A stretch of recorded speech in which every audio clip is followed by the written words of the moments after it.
Hi, we're back for another episode of Birth of a Mya-Moe.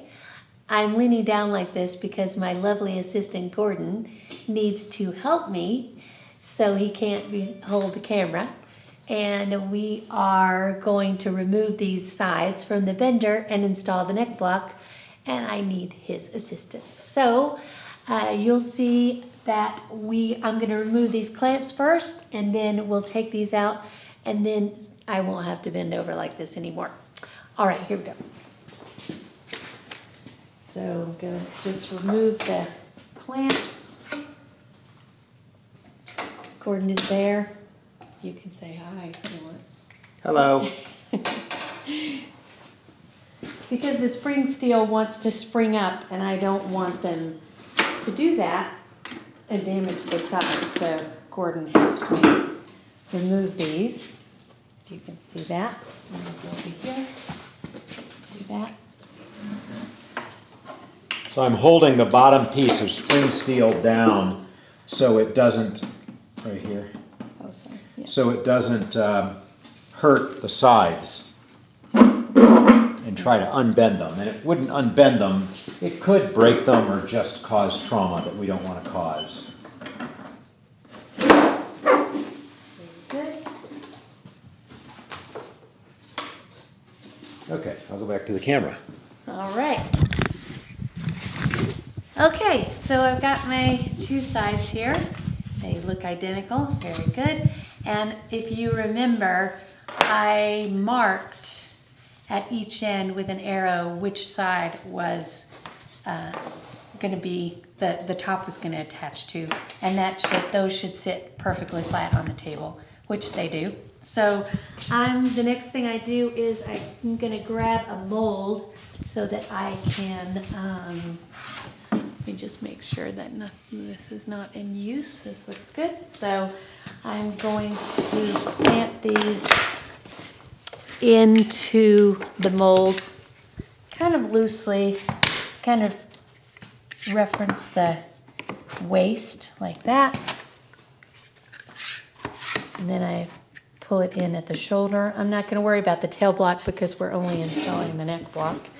And I flip it over and mark it from this side. I've got the center line right here on the mold. So I mark the center of that side. Then I put the second side in.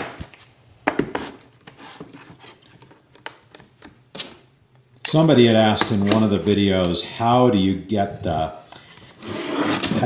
it to match so nicely at the heel? And the answer was a little bit obscure in the last video, but it was that from the very beginning, the sides, which are book matched, are cut in a way and marked in a way that they're identical. And it's Ben that really starts that when he marks at the waist, and then Shar puts them in. And if they're both marked identically at the waist, and if they are at that point handled correctly, then they come out correctly. That's where they're indexed. So I'm just using a square against the square side of the side here. And I'm marking the line. And I'm going to run over to the bandsaw and trim that and then make it square at the sander. It's kind of a two-step.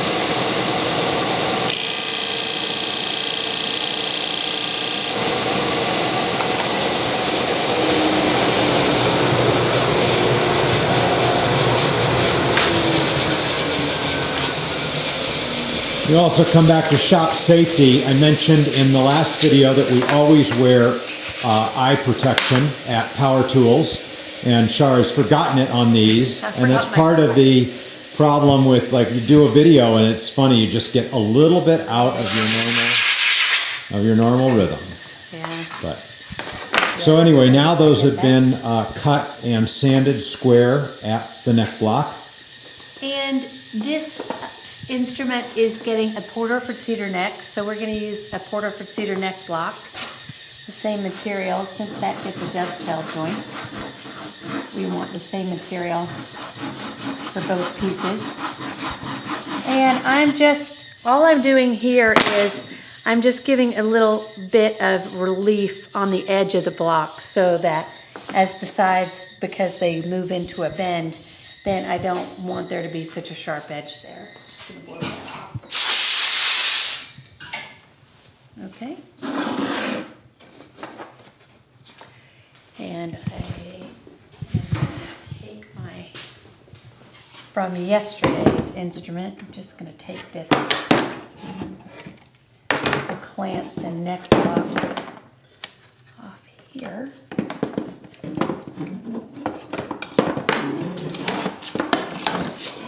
Use that. Okay, so I've got a little piece of wax paper so that if the glue seeps out of that, which it will, I'll have some squeeze out there, that I won't glue my caul to the sides. That would be tragic. That'd be tragic, so I don't want to do that. So I'm just lining up the center line with the joint of the two sides. And I'm just going to flip that over and double check that I've got it right there. Then I can go ahead and glue that in. While you're doing a little bit of the gluing, I just want to explain, you've talked about the square side a couple times. Mm-hmm. The top, because the top is flat, the sides where they meet the top all the way around are square or a straight line. Mm-hmm. Because the back has a dome radius, the back has a very complex curve, the back edge of the sides. So as you can see here, Shar has the ukulele upside down, you can think of it as. The top is down. And that's, so she's got a beautiful square reference point, and you can see there's no light coming underneath those sides. She's put glue on that block and spread it with her finger. When you glue things, you want to always, always, always spread the glue evenly. You want always to use a caul, unless it's just impossible or unnecessary, but very rarely is that the case. And that spreads out the clamping pressure. Glue works because it gets even clamping pressure. I'll go around her again. So clamps and cauls are extremely important, and they're one of the toughest things when you build instruments, because you can imagine all the different types of clamps that you need to get where you need to get. So you notice she's one by one putting the clamps on, clamping it down, always checking to make sure. I mean, once you put that glue on, it's like a skating rink, and things really want to move. So she keeps checking to make sure it hasn't moved, clearing glue, and that's what she's doing right now. This is a glue clearing chisel, which is just really good at getting in and getting that squeeze out. We like to remove all the glue squeeze out. I'm gonna remove that. I'm gonna remove the squeeze out along the edges there after I. Right now, what she's doing is simulating the completed instrument, because she wants it to glue in perfectly and properly. So she's got it as if the end block is glued in. That's what those clamps did. And now she's going to get I've got a little guide that pulls the sides in. So we've got So this is going to keep keep the waist keep the waist true. And let me just zoom in on this squeeze out that's right in there. You see that? You want to see that squeeze out, but you don't want to leave it there just because it's ugly and people look in, and there's just the inside should be as good looking as the outside. So just gonna get that. you You can see there's squeeze out on this side as well. I don't know if you can see it with a camera, but it's all the way along, which is just what you want to see. Whenever you glue, you want to see that squeeze out.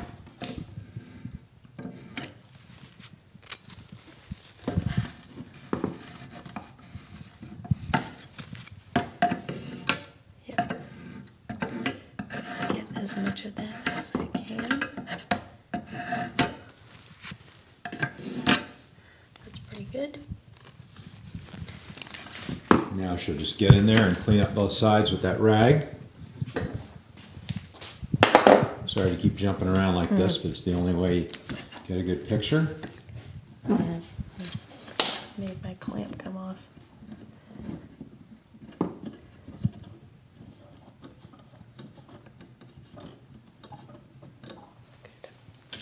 Okay, then the last thing I'm going to do now that I've got the neck block in is this is a photography opportunity. So I'm going to take out my phone and I'm going to start up my little iShop application. I don't know if this has been introduced yet, but we had an application made, programmed for us so that we can take pictures and FTP them up to our site. So I choose that I want to take a photo. So I click and then I say, yep, I want to use that. And now it's asking me to scan the serial number. And I have this particular sheet right over here. So the serial number is right there. And then it wants me to scan the step number, which I've got right there. And I'm going to hit upload. And it is going to say uploaded.